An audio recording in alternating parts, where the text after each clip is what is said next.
생명의 탄생에는 고통이 따른다.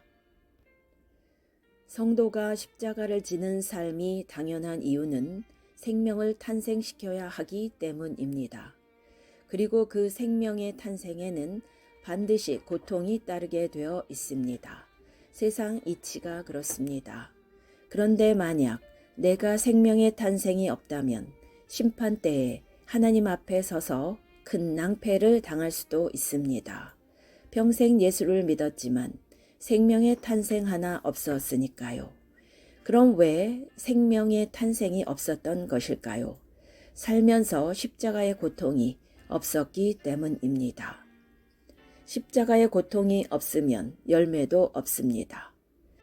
이사야 66장 9절 여호와께서 이르시되 내가 아이를 갖도록 하였은즉 해산하게 하지 아니하겠느냐. 내 하나님이 이르시되 나는 해산하게 하는 이인즉 어찌 태를 닫겠느냐 하시니라. 하나님께서 영적으로 임신하게 하시고 또 아이가 태어나게 하신다는 것입니다.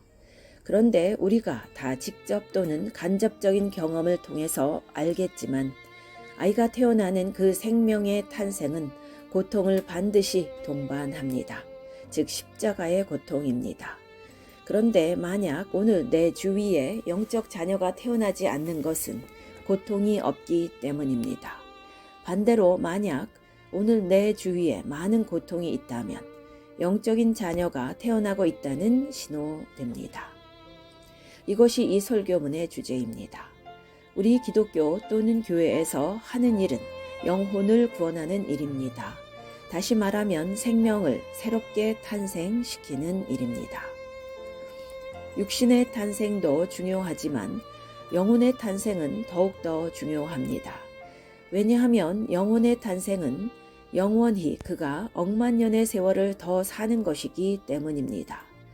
약 길면 100년을 사는 육신의 탄생보다 훨씬 더 영혼의 탄생이 중요한데요. 육신의 탄생에는 반드시 산고의 고통을 동반하듯이 영혼의 탄생에도 반드시 산고의 고통을 동반하며 내 십자가의 고통, 고난을 통과해야 영혼의 탄생이 일어난다는 것입니다. 그런데 현실은 오늘날 대부분의 신자들은 자신에게 십자가의 고통이 없다고 말합니다. 그렇다면 그게 좋아할 일이 아니라 생명의 탄생도 없다는 것입니다. 십자가, 그거 내가 안 질수록 편하고 좋을 것 같지만 영혼의 탄생, 전도, 구령 한 사람도 없는 사람이 천국 심판대 앞에서 편안할까요? 무사하지 못할 수도 있습니다. 어떤 한 학생이 산부인과를 하는 친구의 집을 방문하게 되었습니다. 1층에서 4층은 병원과 입원실이었고 5층은 살림집으로 꾸며진 곳이었습니다. 그가 5층 친구의 집에 잠시 1시간 머무른 동안 그는 아래층에서 들려오는 산모들의 비명소리를 쉴 새 없이 들어야 했습니다. 입원한 수십 명의 산모들 가운데 적어도 서너 명은 진통을 하니까 그 찢어지는 듯한 비명소리가 끊임없이 울려 퍼지는 것이었습니다. 옛날에는 병원에 콘크리트 벽으로만 되어 있어서 방음시설이 없었습니다. 그래서 오히려 공명이 되어서 그 비명소리가 더 잘 들리는 것이었습니다. 그래서 그 학생은 서둘러 산부인과 병원을 빠져나오면서 혼잣말을 이렇게 했다고 합니다. 세상에 생지옥이 따로 없구만. 그랬습니다. 생명이 탄생되는 곳에는 그저 웃음만, 행복만 있는 것이 아닙니다. 거기에는 반드시 생사를 찢는 듯한 고통이 있습니다. 그리고 그런 고통이 있는 곳에는 반드시 생명의 탄생이 있다는 것입니다. 시편 126편 5절 눈물을 뿌리며 씨를 뿌리는 자는 기쁨으로 거두리로다. 말씀처럼 오늘 여러분이 정말 눈물을 흘리고 싶은 마음 또는 정말 울고 싶다 이런 마음이 들면 기대하시라는 것입니다. 그 십자가의 고난 뒤에는 반드시 생명의 탄생의 기쁨이 돌아온다는 것입니다. 사람들은 보통 쉽게 예수님을 영접하지만 때가 되면 회개하고 거듭나는 체험, 새 생명의 탄생을 체험하게 됩니다. 쉽게 지적 동의로 예수님을 믿기 시작한 사람이 성령의 변화의 역사로 한번 뒤집히는 때가 있는데요. 요한복음 3장 5절에 예수께서 대답하시되 진실로 내게 이르노니 사람이 물과 성령으로 나지 아니하면 하나님의 나라에 들어갈 수 없느니라. 여기서 물은 말씀을 뜻합니다.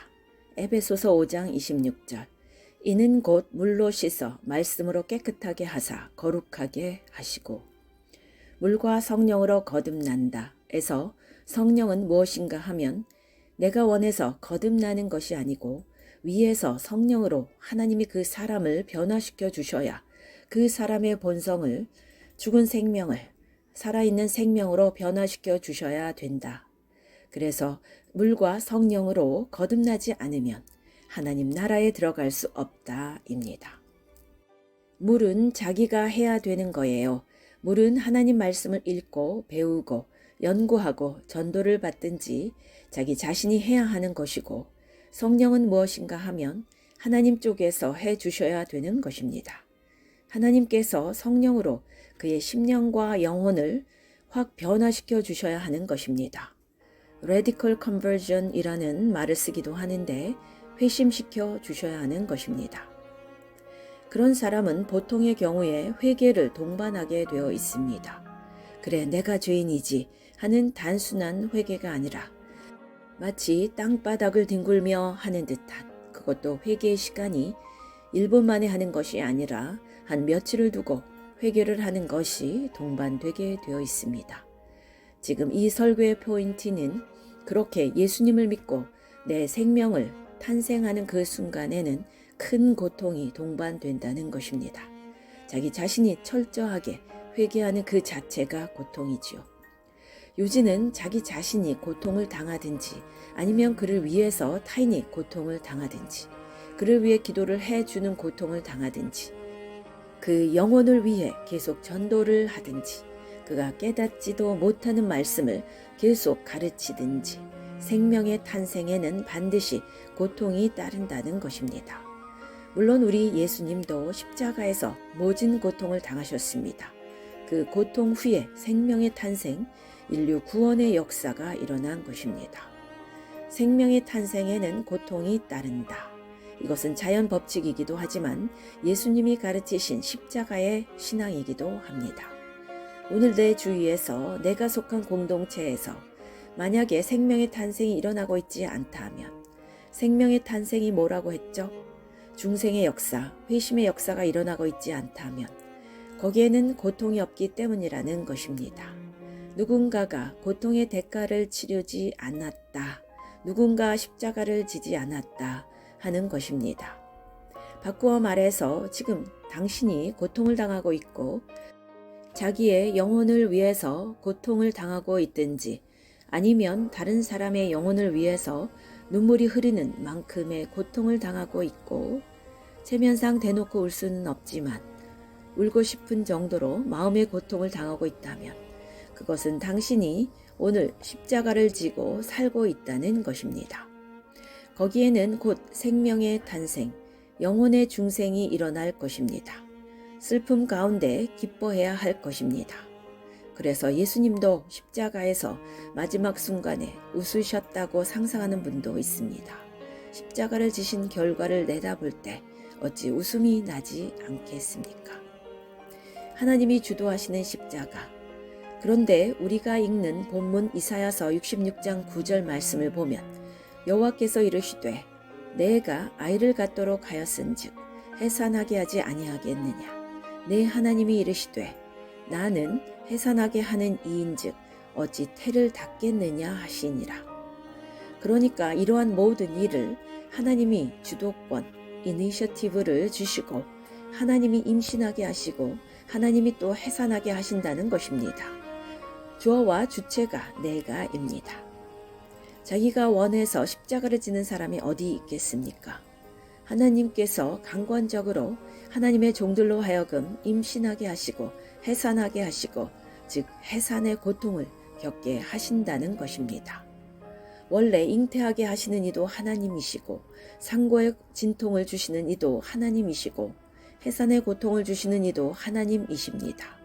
내게 십자가를 강권적으로 지게 하시는 분이 하나님이란 뜻입니다.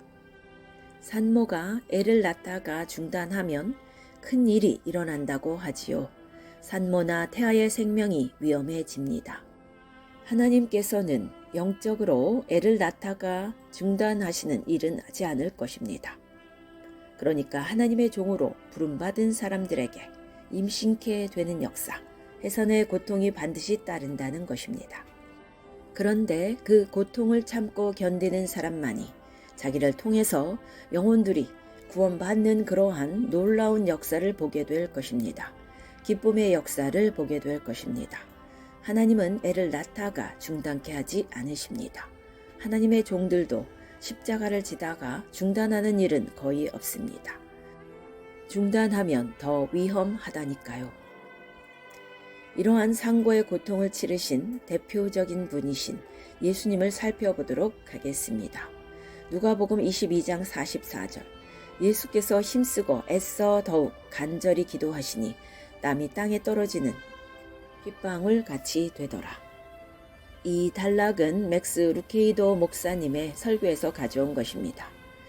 예수님은 겟세마네 동산에 기도하실 때 그분의 기도의 중얼거림 속에 2000년 후에 내가 그 기도 속에 있었습니다. 예수님은 겟세마네 동산에서 땀이 땅에 떨어지는 핏방울 같이 기도하실 때 그분이 바라보는 환상 가운데는 2000년 후에 내가 거기 들어 있었다는 것입니다. 구원받을 모든 인류가 거기에 들어가 있었다는 뜻이죠. 예수님은 그 동산에서 기도하실 때 훗날을 꿈꾸듯 바라보셨습니다. 예수님께서 십자가 위에서 모진 고통을 당하실 때 모든 인류가 구원받는 꿈을 바라보신 것입니다. 주님 계신 천국에 내가 주님과 함께 있는 그 행복한 날을 꿈꾸시면서 그 모진 십자가를 참으셨다는 것입니다. 해산의 고통을 기꺼이 당하셨다는 것입니다. 주님의 최후의 기도는 바로 나의 구원을 위한 것이었습니다. 주님의 마지막 고통과 십자가 순환도 바로 나의 구원을 위해 견디시고 참으시고 당한 것이었습니다. 예수님은 겟세마네 동산에 올라가시면서 베드로, 야고보, 요한에게 내 마음이 슬픔으로 거의 죽을 지경이다 하고 말씀하시면서 같이 기도하자고 말씀하셨습니다. 그렇게 예수님께서 기도하시면서 저 천국에 내가 예수와 함께 있는 모습만 바라보신 것이 아니라 또 예수님은 지옥 구덩이에서 신음하고 있을지도 모를 우리 인간의 모습을 바라보고 있으신 것입니다. 내가 누가 아무개를 또 인류 모두를 천국으로 데리고 가야 하는데 아니면 저들이 지옥에서 영원히 고통을 당할 것인데 그 두 가지 모습을 교차적으로 예수님께서는 겟세마네 동산에서 땀방울이 땅에 떨어지는 빗방울 같이 되기까지도 하시면서 바라보셨다는 것입니다. 내 고통을 바라보셨습니다. 내 영원한 지옥에서부터 그 뜨거운 불로부터 고통당하는 내 모습을 바라보시니까 예수님은 그 험한 십자가를 지고 가지 않을 수 없었다는 것입니다. 아멘.